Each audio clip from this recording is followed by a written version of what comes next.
service. We want to use one of our businesses as a case history. The Hedonisia Hawaii Eco-Community is an activist entrepreneur business.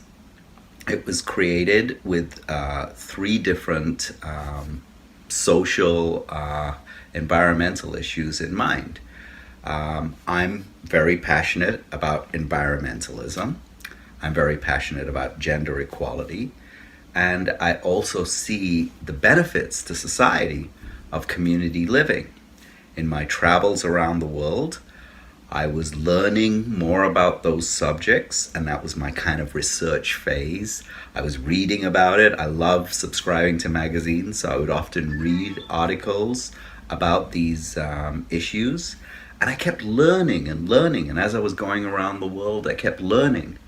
Then I got the opportunity to go to Hawaii, where I was able to then put my ideas into practice by creating a genuine community that was based on activist entrepreneurship. So, environmentalism, something I was passionate about. The way we deal with environmentalism at Hedonisia Hawaii is through ecotourism. We offer a very different style of tourist accommodations than a traditional hotel, which is much more polluting and resource intensive. Our rustic eco huts were totally charming and people really, really loved them. Agricultural tourism. It was another way to offer to work on the environment in a way that allowed tourists to come to our land. We had a policy where part of their fee was what we called an agricultural fee that would allow them to harvest any of the tropical produce that was growing on the property. And we always had avocados and different kinds of spinach. We had about 30 different plants, bananas, pineapples, that anyone could harvest as part of their stay in the community. We also had many, many environmental practices and using eco-friendly soaps and showers. So we were able to offer a tourist experience that was much more environmentally friendly than staying in a five-star hotel. So the third aspect is with gender equality. As I was traveling around the world, I noticed again and again and again in many different countries a consistent theme that women do not have the same rights and equalities and freedoms that men are allowed in most countries. So I wanted to do something about it, but I wanted to do something from an entrepreneurial point of view. So at the Hedonisia Hawaii community, one of the things we did was set up we call it the Jungle Queen program, where a prissy princess could arrive at the community, like usually a city female, very sort of soft and scared of the bugs and the nature and the wild pigs. And then we would train her, give her a machete, give tools, teach some practical skills, but basically give her that inspiration and foundation to sort of transform into a jungle queen. Not losing her femininity, not giving up on it, but learning to feel that confidence from navigating nature without having to need a man.